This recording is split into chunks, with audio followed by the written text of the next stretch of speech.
Hello, everybody, and welcome to the Night Eating Breakthrough Training. This is going to be all about how to navigate evenings and how to navigate challenges specific to nighttime struggles. I know evening eating and night eating, even waking up in the middle of the night and eating almost subconsciously, can be a struggle. So we're going to dive into tactics and strategies and things that we can do to make our evenings more successful. So I would love to know if this is something that you resonate with, if you struggle with evening eating, let us know in the Facebook group. Share with us specifically when you're struggling. The more awareness we can develop around the times of day that we struggle, how we struggle, what our struggle looks like, how it manifests itself in our own life, the more awareness that we develop, the better we can tackle those things. So as I'm sharing kind of what night eating is and the struggle associated with it, I want you to think about what happens in the evening for me. Do I struggle particularly more in the evening? I know a lot of women, myself included, when I was going through this struggle, it was like the evenings were exponentially harder than when I was in a specific routine during the day, either in college or at work. It was like daytime, I seemed to have a pretty good grip on things. And then when night hit, it was like I felt like a new person. I would come home and it was like I felt like something overtook me. And if I was home alone in the evenings, it was like I just wanted to relax and unwind with food. I wanted to numb out. I wanted to just kind of escape the day, escape the stress, escape the worries from the day. And I would do that with food, and it would spiral from one thing to the next, no matter how good my intentions were. And I would wake up the next morning feeling overwhelming amounts of guilt and shame and disappointment. And so I would vow to eat better, do better throughout the day the next day. And I would. It was like I was able to maintain discipline throughout the day and maybe for the next few days or the next week, but eventually I would break, and it would usually be in the evening. So if you're resonating with this, let me know. Let me know in the Facebook group. Let's create a dialogue around this so you're not feeling so crazy, right? You're not crazy if you're struggling with this. There's some very simple neurological, psychological, physiological reasons that nighttime is more challenging for us. So first, I kind of want to talk about what night eating is. If you were to look up the definition of nighttime eating syndrome, there's actually an official term for it, night eating syndrome. On the internet, you would find some different definitions kind of talking about how it varies from binge eating syndrome, and it's characterized by eating large quantities of food, usually in secret, usually characterized by eating faster than normal, feeling immense amounts of shame and guilt and fear, and all of the kind of standard technical definitions that the kind of disordered eating community has. I don't feel like they're necessarily the most useful in helping us understand what it is that we're dealing with. So the way that I want to break it down for you gals is this: night eating is just a product of getting home or being at this certain time of day where you feel internally more pressure or more of an impulse to engage in behaviors that aren't balanced with food. And so that might mean binge eating, that might mean overeating, that might mean at night you tend to crave sweets more than during the day. That's very normal. If you are finding that evenings are more of a struggle for you, let's just leave it at that instead of characterizing or labeling ourselves, oh, I have night eating syndrome, because night is when I engage in these unhealthy behaviors with food. You guys know, if you've listened to any of my other trainings, that I absolutely hate labels. Labels are very dangerous. They're very harmful. When we label ourselves something, we tend to manifest more of it. So if you struggle more in the evening, period, let's leave it at that. Evenings are more of a challenge for you. So let's reverse engineer how we can set our evenings up for success. So a lot of the reasons many women struggle with night eating is because of what happens during the day. And as you guys know, and I've said this before, but we have a limited amount of willpower and discipline and decision-making capability. So research has shown that those kind of functions of our brain are limited. Every day, we only have so much willpower, discipline, and decision-making capabilities. And so we use those throughout the day. right? We have decisions from what we're going to wear in the morning to, what we're going to eat, who's taking the kids to school, what's going on, work decisions, school decisions. We have all these decisions throughout the day. It doesn't matter how simple and basic they are. That taps into our rational, reasonable decision-making capability for the day. And so having that awareness, having that understanding that throughout the day, those resources that we can draw on to find willpower and discipline to act in alignment with our goals fades over time as we make decisions throughout the day. So we need to find systems that work for us in the evening that aren't dependent on willpower and discipline and decision-making capabilities, because by the end of the day, those things are tapped anyway. So if we're trying to draw on discipline and willpower to eat balanced or make good decisions, it's likely not going to work out in our favor. So what can we do instead? Well, again, reverse engineering it and looking at kind of the causes of why night tends to be more of a struggle for most people.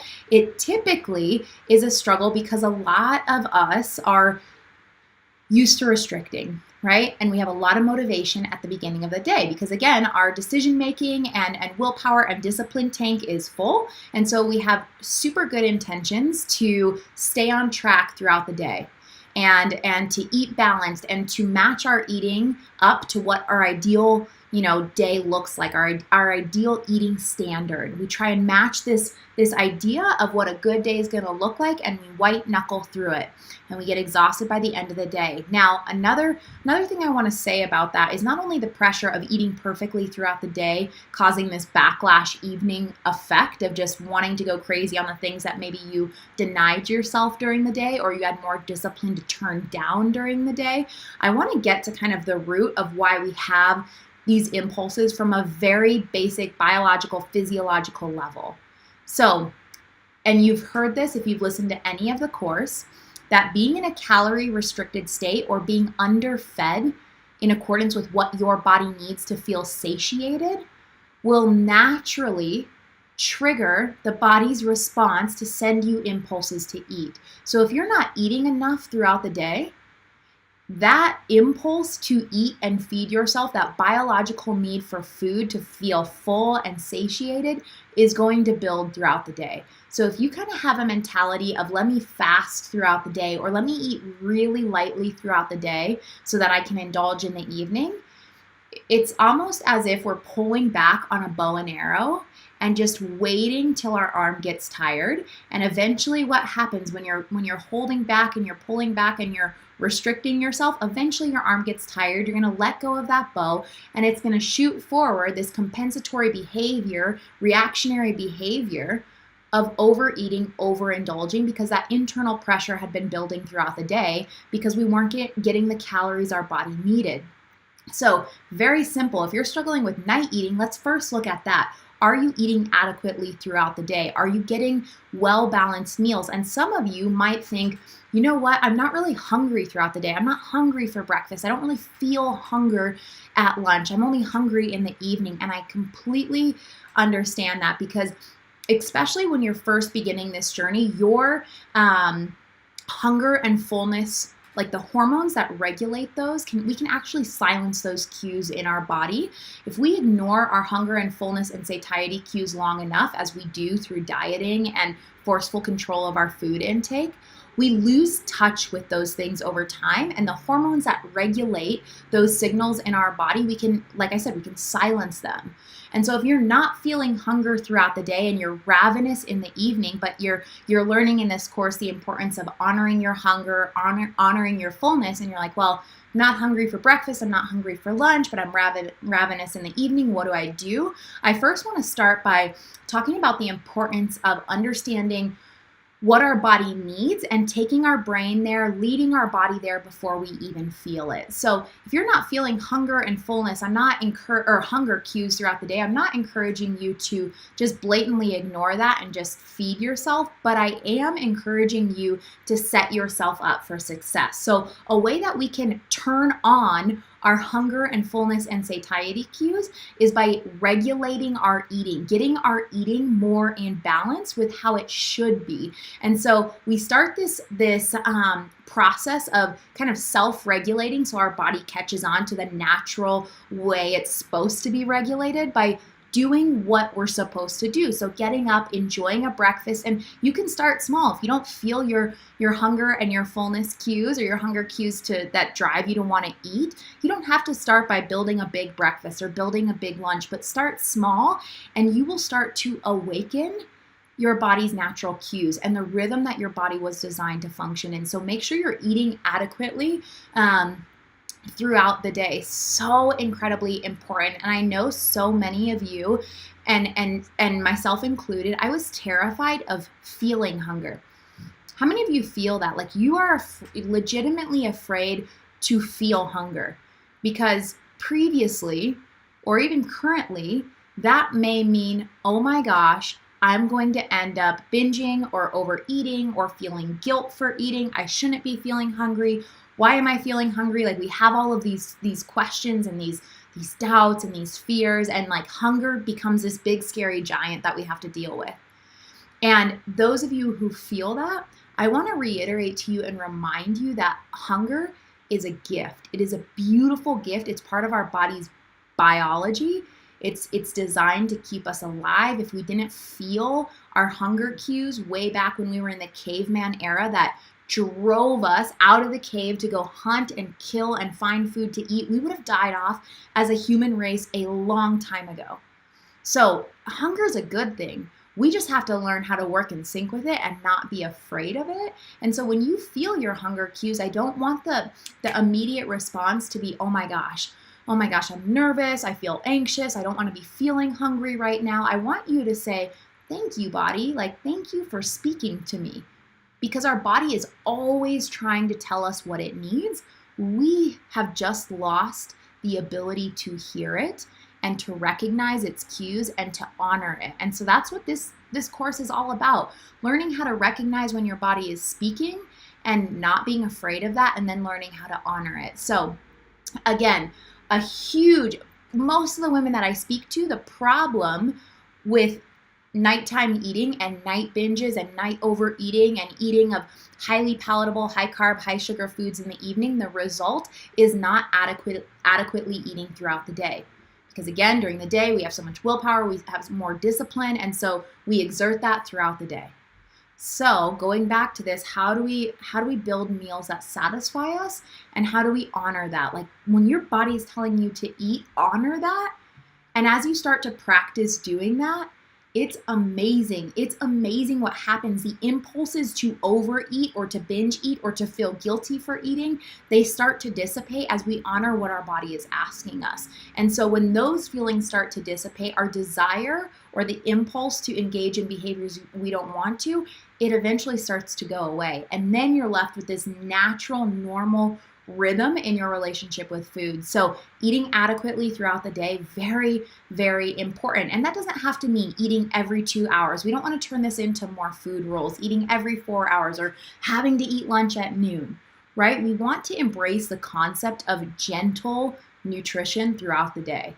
And in kind of embracing what your body needs and eating adequately, understand that our body needs a variety of nutrients. We need protein, we need carbs, we need fat. Everybody might need those or desire or crave those in a different ratio, and that's totally okay. But understand the process of building out a meal that allows you to feel fullness and allows you to feel satisfied is a matter of thinking and honoring what are your taste buds craving. Don't be afraid to give yourself what your taste buds are craving. And then also use the wisdom of what is healthy for my body and how do I couple that with what I'm really craving and meet in the middle. Like, how do I meet in the middle? How do I have this concept, this approach of gentle nutrition? And in knowing that the body needs protein, carbs, and fats to feel satiated, and to each of those macronutrients performs a different and important function within the body. So when you're building out meals that will help you feel satiated throughout the day, make sure they have a combination of protein, carbs, and fats in them.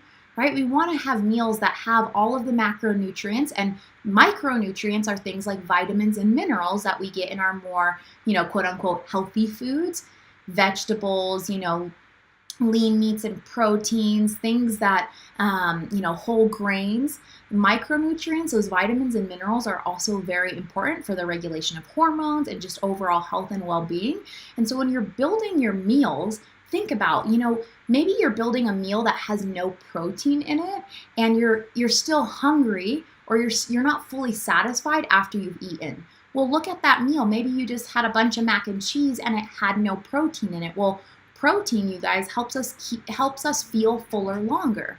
So it's a good idea to include it in all of our meals, having at least some protein in all of our meals to help work in sync with what the body needs and help regulate your the way that you feel, those hunger and fullness and satiety cues. Whereas you might be feeling that you're lacking mental clarity, or you're feeling kind of foggy, like a brain fog, or you're lacking energy. Well, maybe you had no carbs. Like, carbs are the body's energy source. And so honor what your body needs. Fats also help us feel fuller longer. They're important for the regulation of our hormones. They're important for the lubrication of our joints and our tendons. Like, all of these things perform different and important functions within the body. So when you're building out meals throughout the day, make sure you have protein, carbs, and fat in there so that you can feel more satiated, okay? So that's kind of one of the reasons, and one of the main reasons that I see people struggle with nighttime binge eating, nighttime overeating, nighttime struggles with food, is because their day wasn't satiated, and so everything's out of whack in the body. And so we need to start working in sync with how the body wants us to work. Now, likewise, when it comes to having, treat foods or foods that are, like sweets, desserts throughout the day, or something that's maybe more junk food that you're craving, how can you include those things in balance, in moderation, so it doesn't become the thing at night that you've been thinking about and longing for all day? And so again, going back to the concept of gentle nutrition, perhaps, and this is how I do things, you guys, I will enjoy a well-balanced breakfast, and I like something kind of sweet almost with every meal. And so for breakfast, I might make some eggs and toast and sausage, but I also want something that has like a little bit of sweetness. So I might make a shake that has fruit in it, and that helps kind of satisfy my craving. And then for lunch, I'll have a well-balanced meal with protein, carbs, and fat, and then I might want a little Reese's cup, or I might want, a little something sweet, and I give that to myself. I don't deny myself of those things. So the internal pressure to have those things in the evening when I'm unwinding, it's not there. Like, I allow myself to have it when I desire it, and I do so knowing that I'm not going to spiral out of control. I know that having one little Reese's cup after my meal isn't going to, send me off the deep end, isn't going to cause me to gain a bunch of weight. And so in kind of demystifying and giving ourselves unconditional permission to eat the things that we want, it takes those foods off of a pedestal, and it allows us to eat and function more in balance with those things. So I would encourage you not to hoard or save everything, like all of your sweets or everything that you want to truly enjoy for the evening. It is so important, you guys, to extract satisfaction out of meals. It's so important. If you're finding what you're eating doesn't satisfy you, if you're not really enjoying it, I want you to know how important it is for your body to feel satisfied. And not just on a biological level, but on a taste bud level. Like, we need to honor our taste buds. It is important to extract satisfaction out of our meals, because when we do, our body and our brain registers cha-ching, satisfied. And so those impulses for more and more and more, they're not building. The internal pressure for those things isn't building when we honor them. And I know so many of us are afraid not only of hunger, but we're afraid of fully enjoying what we eat, or choosing foods that we know we'll fully enjoy, because it's like we're going to spiral out of control on those things. Or, if I allow myself to really enjoy the foods that I want, I'll never be able to stop and choose healthier options. And that's just not the case. That's a lie. That's the deception of being stuck in these struggles that creates all this confusion. And so when you hear those thoughts creep up, push those out, knowing that that's the exact opposite of truth. When you allow yourself to feel satisfied in your meals, you will get to a place where you naturally, and this happens over time, it doesn't happen right at the beginning, because when you're in the cycles of diet, binge, overeating, emotional eating, eating more highly palatable foods, or having all this guilt, shame, and fear around food, what ends up happening is we kind of change our physiology and our biology, what we're craving, because our brain's reward center has been firing in kind of various ways when we're in these cycles, because it's maybe deprived for the entire day, or maybe it's deprived for for weeks on end, and then we binge, or then we overeat, or we go to a party and we finally allow ourselves to indulge, and so the brain's reward center just lights up, and so it remembers that feeling of lighting up, and it wants that again. And so we have to, and it'll send you these impulses to do the thing that formerly lit it up. And so we have to understand kind of where we're going, how to work in sync with our mind, and eventually those impulses and that drive from the brain to want those, like, to want to light up, it is going to subside, and you will start to notice, and it takes months to get to this point, but you will start to notice that your desire for junk food all the time, highly palatable foods, and all these things, all these potential fear foods that you have, it actually starts to dissipate, and your body, as you start to trust yourself and work in sync with your body, you will actually start to crave healthier options. And it's amazing when it gets to that point, but you have to take your mind there first, and you have to train yourself. You have to work in sync with yourself. You have to give yourself permission to eat these highly palatable foods, bring them off of this pedestal and say, hey, it's okay, I can enjoy this, in order for everything to start to get back in balance. We first have to take our mind there and get our mind out of these cycles, and get food off of this pedestal and bring it back down to just what it's supposed to be. And then eventually the body starts really craving things in balance, and the mind knows, if I want some ice cream, I can have it. I don't have to have this, the mind's no longer going, oh my God, I can't have that thing, I can't have that thing, I can't have that thing, and then it wants it 10 times more when you tell it you can't have it, right? And so anyways, the importance of enjoying and fully extracting satisfaction out of your meals cannot be stated enough. You guys, allow yourself to fully enjoy. And part of fully enjoying your meals is sitting down, being mindfully present with them. So try not to eat at your desk when you're going throughout your day. Go be present with your food, and make mealtime a sacred thing that you enjoy and that you're present with. You're smelling it, you're tasting it, you're feeling the texture in your mouth, and you're fully present with the food. We want the body to say, cha-ching, satisfied, because then what happens is you naturally lose interest in food.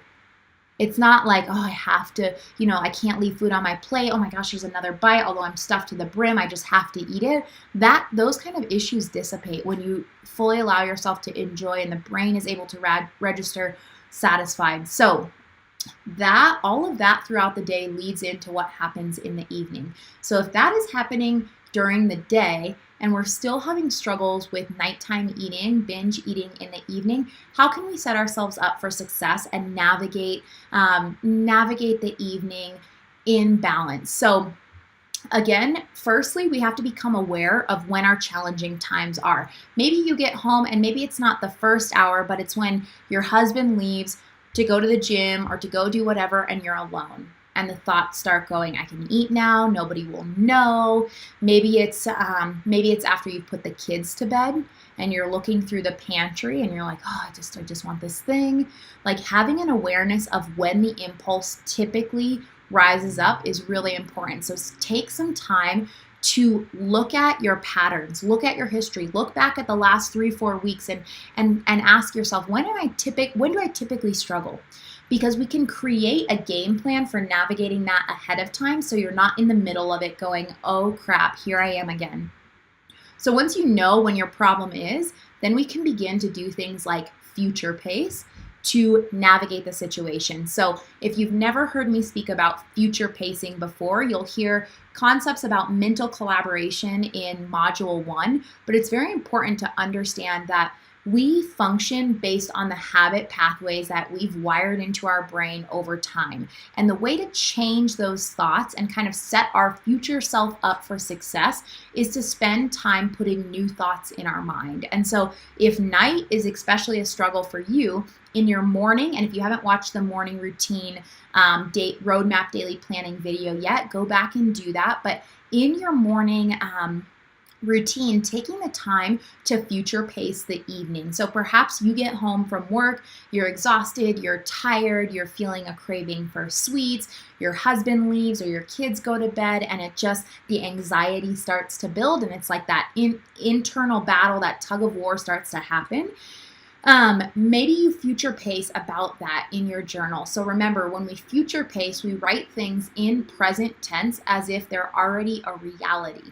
So we want to teach our brain, we want to input thoughts into our brain of new ways of behaving. So maybe the evenings are very anxiety filled for you because you typically struggle with food. So your future pacing in your journal might be, I come home from work and I immediately change into my gym clothes and I go and get a good workout. The endorphins fill me with such a sense of relief and strength and power. I get home and I feel a sense of ease in the kitchen. I feel balanced and at peace. I navigate dinner. I make dinner for my family. We fully enjoy it. I'm able to enjoy, some ice cream after dinner without it turning into a binge. It feels incredible. I go to bed, proud of myself and satisfied, and I wake up feeling refreshed. Whatever, writing it down exactly how you want to experience. How do you want your nights to be? How do you want to feel them? What do you want to act like? How do you want to interact with your husband,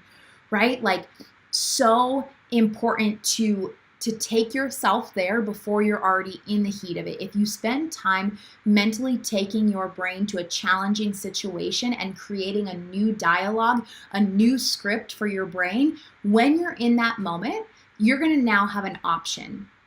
The option is going to come up, behave in the same way I've continued to act forever and ever for however long you've struggled, or remember that future pacing activity that I did this morning? Like, that will come up and you'll start to think, man, now I have a choice. Now I can choose between feeling anxious, or I can choose to believe in the ease and the effortlessness I have around food. And I know these concepts are hard. Like, I know it's hard to grasp and believe this when you're in the midst of the struggles. But what I want to reiterate to you is the importance of working in sync with your brain. You guys, we have two options. We can be at war with our mind, or we can learn how to work in sync with it. And working in sync with it is literally going in the back door, like going in the back door of our mind and inputting other ways of thinking, so that when we get to the challenging situation, we now have an option instead of just going into our default habit mode. Does that make sense? So setting yourself up for success before you get to the evening. Future pace your evenings if those are particularly challenging for you. Now, the next thing I want to talk about, if the evenings are hard for you, or if it's being home alone that's hard for you, how can you set yourself up for greater success? Creating an environment that breeds success instead of an environment that kind of cultivates more struggle. And so I am a huge advocate for, if you currently struggle with going crazy on a certain type of food, whether that's a sweet or a treat type of food or whatever it is, set yourself up for success as you're reprogramming your brain around food. And so that might mean you don't buy a whole tub of ice cream, but you buy single serving containers. This isn't forever. Doing these types of little tips and techniques and strategies are not things that you're gonna have to do forever, you guys. But when you're in this phase of evolving your relationship with food, you wanna do all of the things that you can to set yourself up to be the most successful you can be. And so So if peanut butter is a struggle, or if the trail mix for me was a huge one, if that's a struggle for you, if the bag of chips are the things you typically binge on, how can you set yourself up for success? Well, don't buy these big family size versions of the things that you struggle with. Just buy single servings for a while so that you are forced more into balance, while exerting balance is not your norm yet, or is not your default mode. So these little types of things really, really help me. Another thing, you guys, that really helped me was I always told myself I could have something like a dessert and that I would fully enjoy it guilt-free with my husband every single night if that meant I needed to do that. And so for the longest time after dinner, we'd always have a little dessert, and it was just the perfect thing to cure my sweet tooth, because I was no longer going into the evening telling myself, you can't have that, you can't have that, you can't have that. It was like, no, you can have that thing. And one thing that I did, another little technique strategy was, for example, with the ice cream, instead of just scooping it out, eating as I'm scooping it into the container, I would serve myself up a little dish of all of the things that I wanted. It was like this little dessert dish that I would put some ice cream in. I'd break up a little piece of chocolate. I'd put, some Cool Whip in there, and then I would close everything up, put it in the pantry, put it in the freezer, put it back in the fridge, and then I would take that little dessert bowl, I would walk out of the kitchen before I took my first bite, and I would have a nice warm cup of tea, because that always soothed this anxious desire for more. I would get a nice warm cup of tea, my dessert, and I would get away from the food and go fully enjoy it. Not in front of the TV, not in front of the computer, be present with it, enjoy it with my husband, and fully extract the satisfaction out of it. And then when I was done, brush my teeth and get into bed. And sometimes we'd even eat it in bed, and then I'd get up, brush my teeth, and go to sleep. So like creating a system for success, you guys, is so important. If you're just kind of functioning on autopilot and expecting success to happen, understand the beginning part of this journey is a lot of, okay, developing awareness, what do I need to do? And then how do I work in sync with my weaknesses? How do I capitalize on my strengths? How do I build up strengths in the areas that I'm weak in? And so another technique that is something that I could share with you that I think would be useful for some of you is, if being home alone at night is a challenge, set up your evenings with a game plan. How can you unwind without turning to food? And if you've never spent the time to map out things that bring you deep satisfaction and a deep feeling of release and relaxation, and food has just become the default thing that you turn to, you need to spend some time mapping out what are ways that you can unwind and do so without using food as this emotional mechanism to do that for you. And so that might mean, I know that, every Monday after my meeting, Mondays are my hardest day, or Thursdays are my hardest day, and I'm super stressed. And I know I have about 30 minutes before my husband comes home and the kids come home. You know what I'm going to do at that time? I'm going to make myself a nice hot cup, a nice hot cup of tea, or a hot cup of tea, and I might, draw a bath for myself, put a bath bomb in there and relax, light some candles, get the aromatherapy diffuser going, and just have 30 minutes to myself to unwind. And I'm going to do that every single Monday or every single Thursday, because I know that 30 minutes or that hour before, my husband or my kids get home, it's always the worst for me. Or maybe that's, I'm not going to go home directly after work. I'm just going to go straight to the gym, so that I don't have that time alone at home right now where I'm thinking and having this internal battle. I'm going to circumvent that problem by just going straight to the gym instead of going home and then going to the gym, right? Like setting up these systems that help us succeed. So I'm curious, and I would love to know in the Facebook group, what are some of the ways that you can set your evening up for success? How can you do that? What can you do to navigate the struggle, to navigate the challenge that comes at night? Now, I also want to talk about kind of a nighttime wind down routine. That's really, really important. I mentioned this in the kind of morning routine training. But it's important to work in sync with how our body was designed to function. And so I said this in the other training video on how to set up your morning for success, but understand that our bodies were designed to wake up and go to bed in sync with the sun. And so before modern times, that's how we woke up. We woke up when the sun rose, and our bodies started to get tired and sleepy when the sun set. And so our internal rhythm is meant to go in sync with the sun. And so setting up your house for success in terms of kind of in sync with what's happening with the sun. As the sun sets, start to turn off lights in your house. If you're finding that you're high anxiety, it's hard to shut off, like it's hard for you to kind of quiet your mind at the end of the night, start to turn down the lights as the sun sets. Don't have all the lights in your house on. If you're looking at your phone, turn it to night mode where it cancels the blue light. The blue light messes with our sleep cycle. Blue light comes from TVs, computers, it comes from our phones, and so that can really mess with our sleep cycle. And when you don't sleep well, what happens? It throws off the regulation of the hormones responsible for hunger, fullness, and satiety. So if you're not sleeping well, that could be a reason that you are feeling more impulses to eat, because your body is seeking energy where it didn't get it from sleep. And so we need to be cognizant of how we're caring for our health when it comes to sleeping. So starting to turn the lights off in the evening, making the house dimmer, dimming the lights. I would recommend not watching TV in your bedroom and taking yourself away from screens an hour to 2 hours before you go to bed. Really important. That will help you sleep better.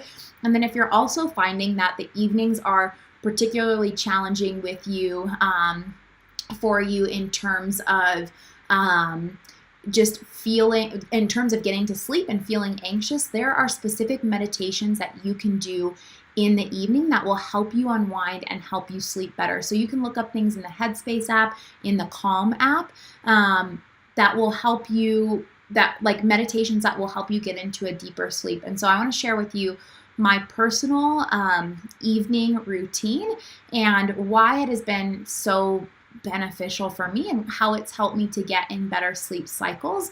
I used to be somebody who would sleep 4 hours a night, no more. I did that starting in high school all the way through graduating college and even sometime after. And I was seeing how it was playing a role on my health and my ability to find freedom with food and the impulsive behavior around food. And when I started to sleep more, everything in my life changed. I swear to you, when I started to sleep 6-7 hours a night, it was like colors were brighter, like things tasted better, life felt different. It was insane. And so another product of that is if you are like getting good sleep might mean you are not taking a pre-workout if you're working out in the evening, or you're not drinking caffeine later in the day. Like we want to be aware of these things that lead into the evening. We want our evenings to be relaxed and as calm as they possibly can. And so my nighttime routine is I will typically make myself some kava tea when I know it's time to go to bed. And I always try and get in bed by 9 o'clock, 8:30, 9 o'clock. And so I will make myself some kava tea. I've shared this with you guys, I think, before, but it's kind of like sleepy time tea, which I also really love. But kava it relaxes me. It helps my mind shut off. I just bought mine at a Safeway, so you can buy it at a Safeway or Natural Grocers. Kava also, I know they come in, my husband takes it in like a concentrated form in a dropper, and he'll mix that with a little bit of almond milk, and he'll take that, and it really relaxes him before bed. So we'll do that. We'll go upstairs to our room, and after I brush my teeth, wash my face, I'm always tempted to want to just veg out to TV, you guys. I'm not going to lie. I'm always just like, I just want to be mindless and watch TV. But I have noticed when I do that, and that's why I don't do it anymore, when the only time we have the TV on at night in our bedroom is on the weekends when we're watching movies. And so we don't watch TV at all in our bedroom during the week. And I've noticed my sleep improve substantially. And so the TV goes off. I get into bed and I will typically reflect on the day and write down where I won for the day, because I feel like we're such highly driven individuals, highly driven women, that we beat ourselves up. Oh, I didn't mark that off my to-do list. I didn't do this thing. Oh, I overdid it at lunch, and I had more than I was planning on having. And we go to bed with that, right? We go to bed with that. If you can take the time, take your journal, lay it beside your bed, and just write down where you won. Let that be the last thing your mind thinks about before you go to sleep. How I won the day, what I'm grateful for. I won here because of X, Y, and Z. Write those things down. Acknowledge yourself at the end of the day instead of going to bed with the last thoughts being feelings of defeat of what you didn't get done. So I'll typically write that down, and then I'll grab a book. So I've been reading. That's a goal of mine, is to read more. And so I find that the time right before bed, it is like the perfect way to put me to sleep is to read. And so I'll read a self-development book, a fun book, whatever book I'm in, and I'll read for 30 minutes, 45 minutes. I'll shut it off, and we don't have our overhead light on in our bedroom. We just have soft lamps. And I also have I'm going to forget the name of it, one of those little Himalaya salt crystal lamps, those orange rock lamps. It helps cancel the blue light, and so if you're looking at your phone, having the orange light emit it helps cancel the blue light, which messes with our sleep cycle, and it's also just super relaxing. So that's kind of my nighttime routine. It's nothing crazy, but I know taking the time to get in bed, to have some tea, to reflect on where I won the day, and to read just puts me right to sleep. Again, if you're having trouble shutting it off, try some kava tea, try some sleepy time tea. I also use the Soul CBD. I've shared that with you guys before. That really helps just me unwind and get an amazing night's sleep. And it also helps with any type of body pain, inflammation, anxiety. And then the meditation, nighttime, evening meditations. You can look those up in the Headspace app. You can look those up in I think the Calm app. And then lastly, the last thing I want to talk about before I kind of wrap up this night eating training is if you are finding that you're waking up in the middle of the night and either consciously or maybe even subconsciously binging or getting up to eat, I want to encourage you to really focus on an evening wind down routine. We want to get into a good deep sleep and be getting adequate sleep. And also, if you wake up and you're wanting to go and eat, or you're feeling this impulse that's driving you, try not to leave your bed. Because if you wake up and you start moving around, you're going to wake yourself up even more. And you turn on the light, you're going to wake up even more. So if you find that you wake up midnight, let's try and stay in bed. Let's try and figure out ways to calm yourself down, to get yourself to go back to sleep, different breathing techniques. Deep breathing in, 4 counts in, 6 counts out. Through your nose, keep your mouth shut, and do some breathing techniques in and out your nose. Try that, count for 15, 20. You can also do alternate nostril breathing. I know that sounds a little weird, but that's also very relaxing, where you breathe in one nostril and out, and then you switch in the nostril, out the nostril. That helps regulate what's like oxygen in the brain. It's very relaxing. So some different breathing techniques to avoid actually getting up out of bed, kind of waking yourself up more. If you get up in the middle of the night to go to the bathroom, don't flip on the light. When we have that light, it wakes us up. It's like, back in the caveman era, we didn't have lights. So if we had to go to the bathroom, we were doing it to the stars. We weren't doing it to the sun. So if you walk into your bathroom and you flip the light on, it's going to disrupt your sleep. So instead, have a little night light in your bathroom, or I've seen you can even get toilet covers that glow. Try and keep yourself, work in sync with how your body wants to work. So, if there's any further questions or additional ideas that you have, or questions or ideas or things you want to chat about when it comes to night eating struggles, put them in the Facebook group. Let's chat about it. But my biggest piece of wisdom and encouragement is to first reflect on where the struggle happens, why it's happening. Is it because you're alone? Is it because you're exhausted? Is it because, your kids are stressing? Like, what causes the struggle for you? Or what do you think is the triggering situation? Develop the awareness about that. And then how can we create a game plan for navigating that and preparing ourselves for success so the evenings can be far more smooth, right? Like far easier. So think about that. Reverse engineer the evenings by starting with the day and eating adequately throughout the day, future pacing about the evenings, going to the gym right after work instead of going home and being home alone. Like, think about these things and develop a game plan and write out on paper, take pen to paper, map out your evening routine, share it in the Facebook group. Let's hold you accountable to doing that.